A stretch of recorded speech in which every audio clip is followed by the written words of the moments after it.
Hey, my fellow ink drinkers, welcome to Dark Violet Dreams, where I share my love of books, movies, and other deliciously dark delights. Today, I'm going to share a whole bunch of book recommendations with you, so stick around. I thought I would do this book recommendation video vlog style. I've been wanting to share all of these books. I've been wanting to do reviews and really get these books out there, and life is just hectic. My brain is fried. So I thought I'd do vlog style because I have a lot of books to share and life keeps happening. I found a moment to do this intro and maybe talk about a book or two, and so I thought I'd grab it. First up, If These Bones Could Talk by Michael Tyree. This book is expected to release on, I believe, July 26th, and I absolutely loved it. I gave it 5 stars. I'm going to read the blurb for you, and then I'll read my Goodreads review, and if I have anything else to say, I'll add it on at the end. I hope that's all right. In a house of the restless dead, a lone phantom, Calvin, walks the halls and sometimes vacant rooms of 6023 Walnut Street. He looks for something he cannot describe and attempts to scratch an itch that never leaves him alone. His memories leave him every year, and he knows it's only a matter of time before he loses it all, like those older, now insane ghosts. Meanwhile, the newest living tenant in the house on Walnut Street is a mystery with a homicidal pastime. Shortly after he moves in, his presence attracts the attention of a dormant malevolence stirring in the walls and floorboards. The two form an infernal pact, which if left unchecked could spell chaos and suffering for not only the living, but also the dead. Can Calvin make a stand against their vile partnership while fighting for his own sanity? So there was a quote that really stood out to me in this book. I mean, there were several, but there was one that I included in my review that I thought I'd share here. Oh, but if these bones could talk, they would tell stories of lust and seduction, murder and mystery. Here's what I had to say on Goodreads. If you're looking for a unique, brilliantly written summer read that'll leave you floating on cloud 9 long after you close its deliciously dark pages, grab a copy of If These Bones Could Talk by Michael Tyree. Mike is a favorite for countless reasons, and this is his best story to date. He messed with my emotions while inspiring me to no end. I had zero idea what I would find around every corner. His characters are full of depth and relatability. The setting is absolute perfection. The story flows even with the sinister surprises that pop out along the way. These bones are leading the pack in the race to my 2024 favorite reads. I absolutely loved this book. I love everything I read by Michael Tyree, and I am so glad that I was able to dive into this early, get a little sneak peek, and just enjoy it. It took me a long time to read, but it's not because I wasn't enjoying it. Typically, if I am enjoying a book, I will either gobble it up super quickly, or if it has a certain vibe that I want to stay in for a long time, I'll just meander my way through it. And this is one of those instances where I meandered. It is one of my all-time favorites. I absolutely loved it. There's so much depth to this book, and I will stop there because I already shared the bulk of my thoughts. But I'd love to hear from you. Have you heard of Michael Tyree? If not, definitely check out his work. I've also read 2 of his short story collections, and If These Bones Could Talk is connected to one of his short stories that I will share in a moment. But I highly encourage you to check him out, especially if you like depth and a wide range of topics in your books. He covers so much without it being overly confusing or oversaturated with information. It all serves a purpose, and it was all done beautifully. I love his writing style, love his character work. His plot moves along beautifully. If you decide to read If These Bones Could Talk, I highly suggest pairing it with Pottersfield Blues. This is an excellent short story collection, and it is connected to, hang on, let me open the page, the Department of Acquisition. So this, I think, is the final story in this collection. And the home that If These Bones Could Talk is set in is also the star of this story as well. So lots of cool connections. So I picked this back up after I read If These Bones Could Talk because I wanted to reread it. I cannot believe I missed the connection. I just have what you call mom brain. And so when I found out there was a connection, I was like, how did I forget? And so then when I started reading this, I was like, oh, duh, that was my favorite story in this collection, I believe. So I started reading it again and then got sidetracked. So I need to get back into this. But I just love his writing, and he's got the most amazing covers. So there's just like so much to love about his work. So I highly recommend Michael Tyree to all of you. Up next is As Good As She Gets by Cooper S. Beckett. This is a horror / paranormal / LGBTQ plus book that I received as an ARC or review copy. And so I didn't know what I was diving into. It just sounded interesting from the little blurb that the author sent me. I went in with kind of zero expectation. I had never read this author, didn't know a ton about this series, but I am super glad that I had the chance to read this book. This is book 3 in the Spectral Inspector series by Cooper S. Beckett. Clearly you don't need to read them in order, but I would like to kind of rewind and read books 1 and 2 to get a little more insight into Osgood's mind. Here is what As Good As She Gets is about. Within the mysterious confines of Chicago's Andersonville neighborhood, Prudence Osgood, 45, queer AF, tormented by chronic pain, opioid addiction, and a tempestuous relationship with alcohol, captains the Spectral Inspectors, an ensemble of ghost hunters, each wrestling with their inner ghosts. In As Good As She Gets, the third installment of the Spectral Inspector series, a sinister phenomenon known as the Graveyard Game emerges, drawing in fearless teenagers who dare to confront their own mortality by gazing into the hooded statue's eyes. As suicides surge, a chilling question: is this disturbing game to blame, or does it have a connection to the elusive North Side slasher? With time running out, the Spectral Inspectors must unravel the mystery that threatens their beloved city. As Good As She Gets delves deep into the themes of regret, survivor's guilt, the relentless fight for survival, and the haunting art of letting go, with a tone that balances moments of lightheartedness and warmth with periods of profound introspection and spine-tingling terror. This novel invites you to join Osgood, Audrey, and Zach as they navigate the twisted realms of the supernatural. Can they unearth the truth before the shadows swallow them whole? Here is what I had to say on Goodreads. A fun adventure outside my typical reads, and I truly enjoyed the ride. This story contains graveyard games, ghost hunters, complex relationships, and a whole lot of introspection. I'm a fan of digging into the mind of a character, so the fact that this was blooming with Osgood's most inner thoughts made my curious self so happy. I felt there was a good balance between action and rest. I could easily envision the setting and characters. At times, I felt like I was hanging out in the room. As this is the third book in a series, I feel reading the first 2 could have given me more insight into Osgood's personal history, but the story worked well on its own. If you're into spooky detective fiction, give this a try, and let me know what you think. I gave this book a 4-star rating.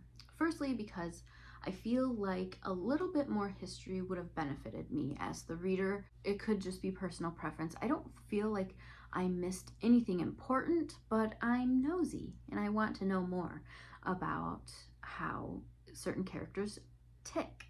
And also, I couldn't fully relate to Osgood, some of the ways that she thought.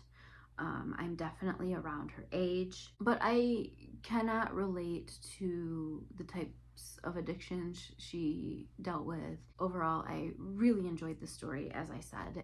I think had I read the first 2, maybe it would have bumped up to a 5. Maybe if I had understood her on a deeper level, maybe it would have received a 5.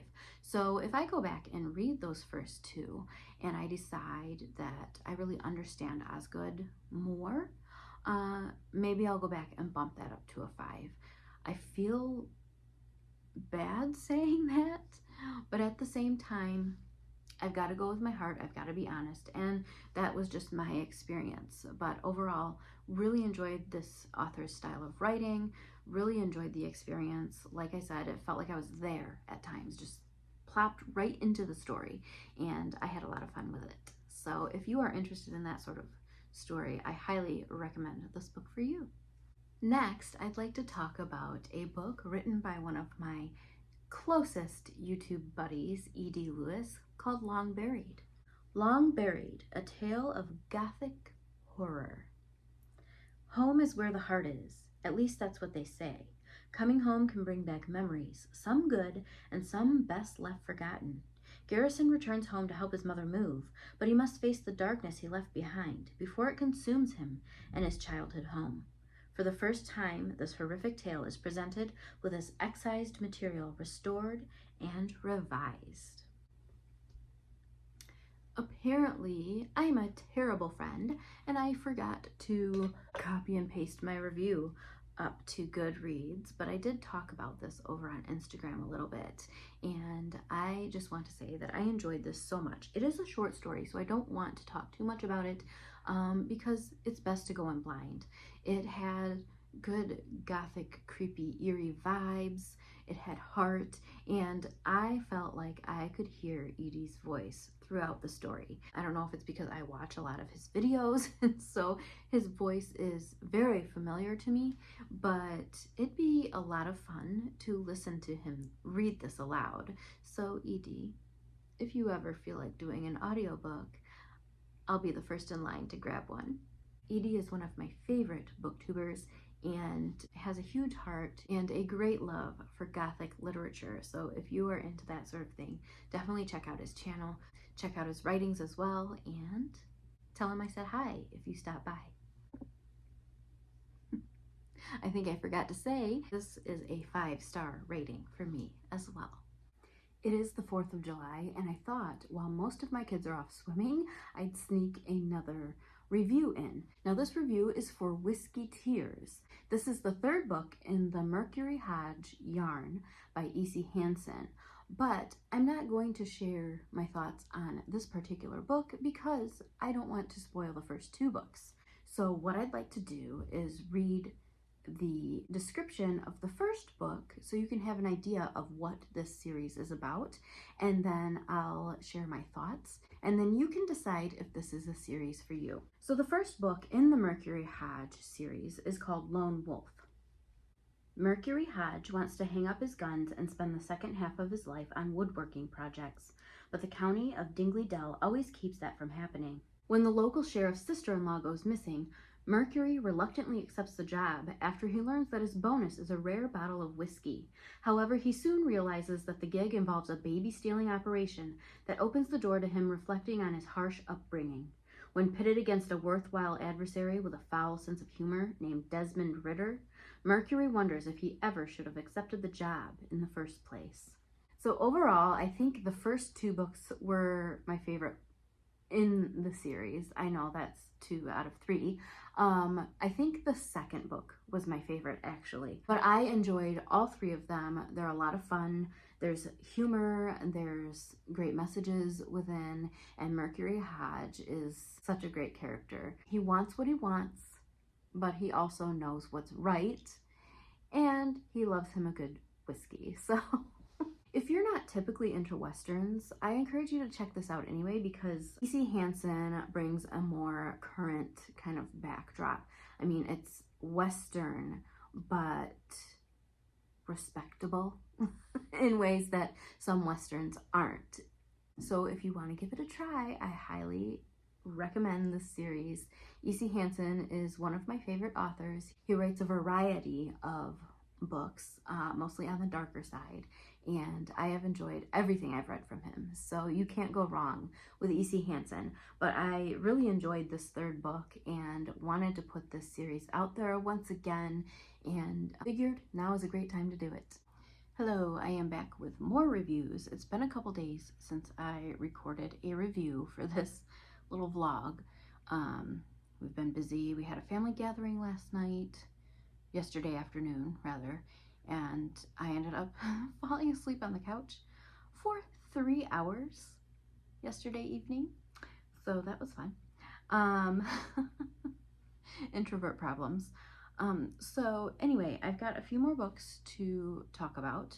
I attempted to do this already and had some technical difficulties, so we're starting fresh with these reviews, and we'll see if this one works out. But I'm on my second cup of coffee today. I've been participating in sprints on Elizabeth Sagewood's channel, so if you're not familiar with her, she's amazing and shows all the lovely spooky things and just has the most sweet and approachable personality.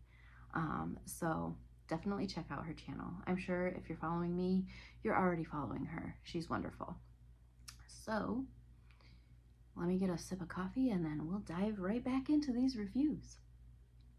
The next book I'd like to talk about is called Blessed Skeletons by Robert Weaver.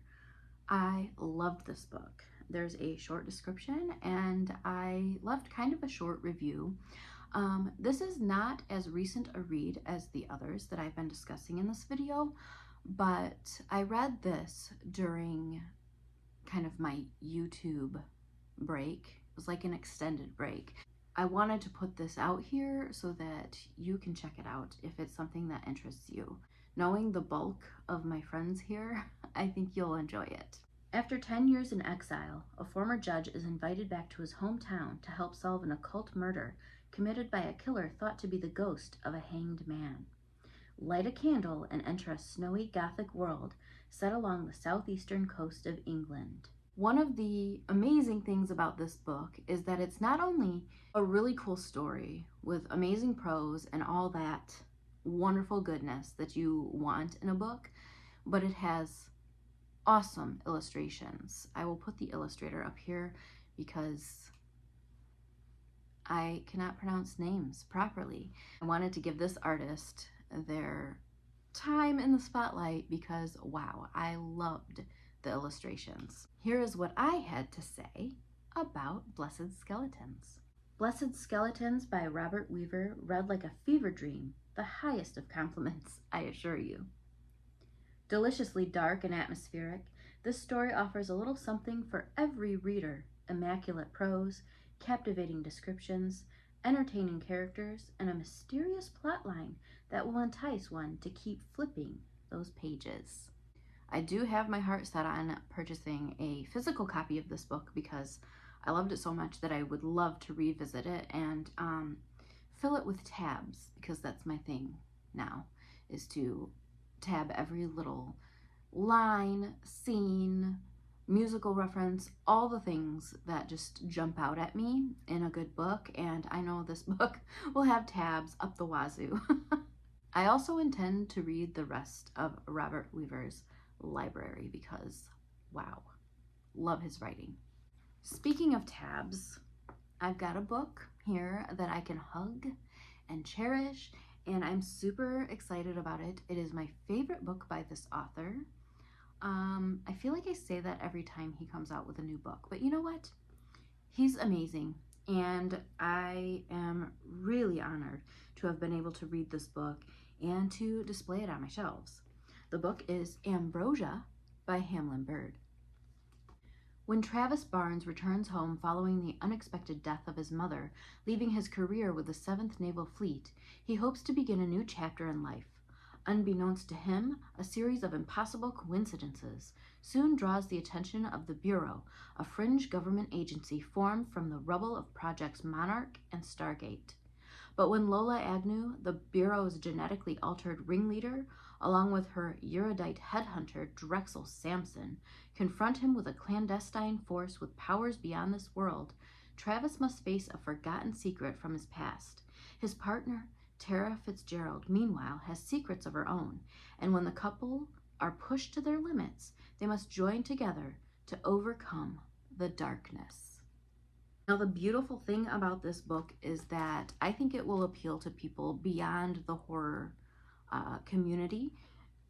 It's not horror, it's more speculative fiction. I mean, there's some horrific things, there's some gore and things like that in here, but it's done in a way that's more palatable to mainstream readers. Anyway, here's what I had to say about Ambrosia. Ambrosia by Hamelin Bird was a mind trip that left me with much to chew on and found me squealing with delight through the entire ride. Excellent in every way, a strong plot, killer setting, well-developed characters, and nods to familiar legends and lore, this book has it all. Hamelin's brilliant prose left my jaw anchored to the floor. Just when I thought he couldn't possibly impress me more, he proved me wrong and blew my flipping mind. Elements of horror, conspiracy, and relatability will resonate with readers of all kinds. Give this book a shot. I believe you'll be pleasantly surprised.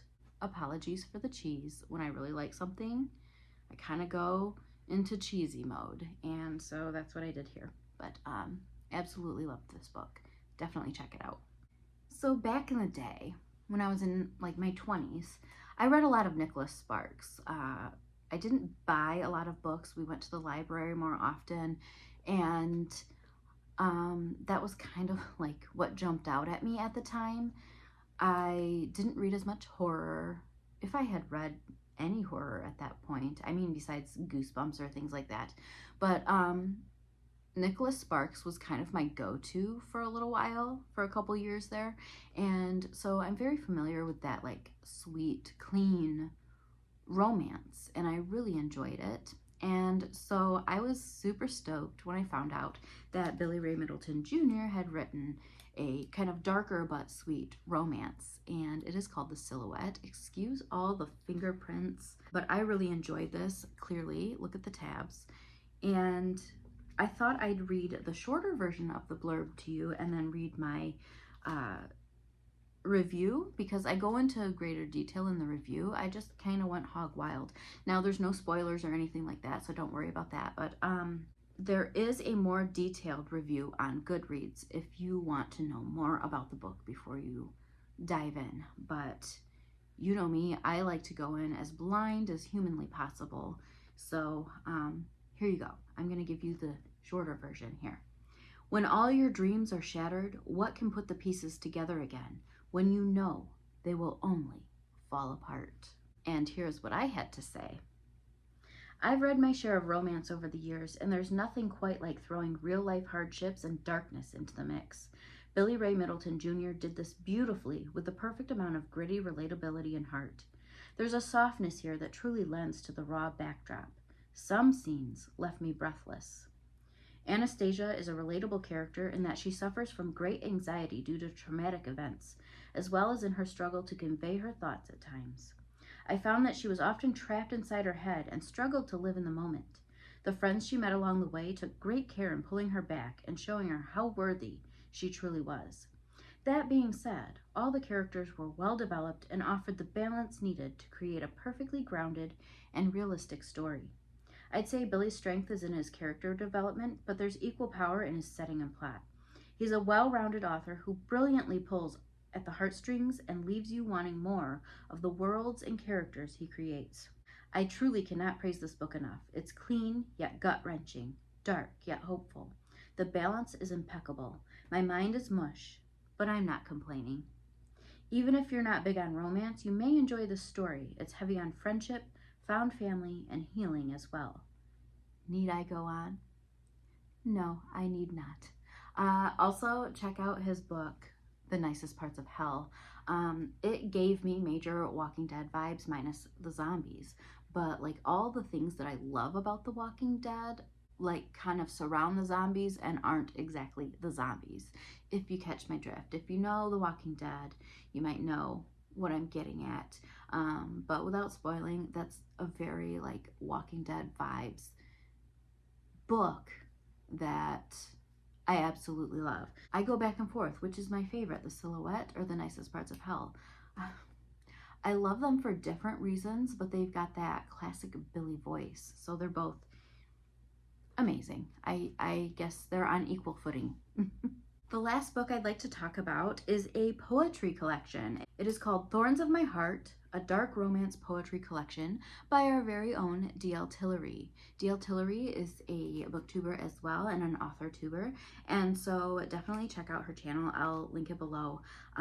Clearly I enjoyed this because I have lots of tabs here, and I wanted to point out, without getting too emotional, that she included a poem for Pax. If you have not been around or you were not familiar with Pax, she was a beloved part of this booktube community, and she sadly passed away last year. And so, anytime anyone brings her up, I am just tearful, thankful that I was able to connect with her and become friends with her, and it's just waterworks all around. But very bittersweet to see such love for Pax. Embark on a poetic journey through the shadows of passion with Thorns of My Heart, a mesmerizing collection of 100 dark and evocative poems. Explore the labyrinth of emotions as the verses weave tales of lost love, smoldering lust, and the haunting allure of the supernatural. Each poem is a thorn, piercing the soul, leaving an indelible mark. In this symphony of darkness, discover the beauty that blooms amidst the pain. Let these words enthrall you as passion and darkness dance in a mesmerizing duet on the pages of this enchanting collection. Fabulous, fabulous blurb. Thank you very much. Love that. The poem I have selected was the third that I saved. It's on page 7, and it is called Once Inhaled. To come undone is the lost river of my soul. If I could build you a boat, it would be a wish, and not the secrets I hold. With one whisper, it's gone like the wind. Our past has been met, and our dreams unkept. Dark present, but love forever a resident. To hold you has been a dream, though I know nothing is for free. Sealed away and never to be seen, my thoughts are deep and smothering. Cloudy haze has filled my mind as your hand covers my eyes. If these moments were not too short, I would breathe you in as a last resort. Fading faster, and I cannot remember if it's summer, spring, or fall. But wait, I know it's winter. Though the cold that settled in will never leave me again, no warmth to fill me with your love. How I wish this last goodbye wasn't filled with doubts of ice. As your eyes look down on me, no, I feel swallowed whole by your stare of deceit. Was it time that did us in? But it's too late, and our love is forever frozen. Thorns of My Heart by the lovely D.L. Tillery. And that is it from me, folks. This has been a long journey between finding time to record these reviews and the stumbling blocks along the way. I have brought to you 8 recent beloved books that I think you should check out if you're interested. So let me know down below if you've read any of these or if you're interested in reading any of them. And I highly recommend supporting indie authors. These are all indie authors, I believe, and I just love what the indie community brings to the table. I feel like the creativity flows a little easier and people step outside the box a little more often in the indie community, and I absolutely love that. So definitely support indie authors, the nice ones, and enjoy the books you're reading. I'd love to hear from you. What's a book that you have read recently that you absolutely love and would recommend to me? You see, I'm all over the place, but I do definitely have my favorites. Cheers to reading indie, and I will see you whenever I see you. Bye.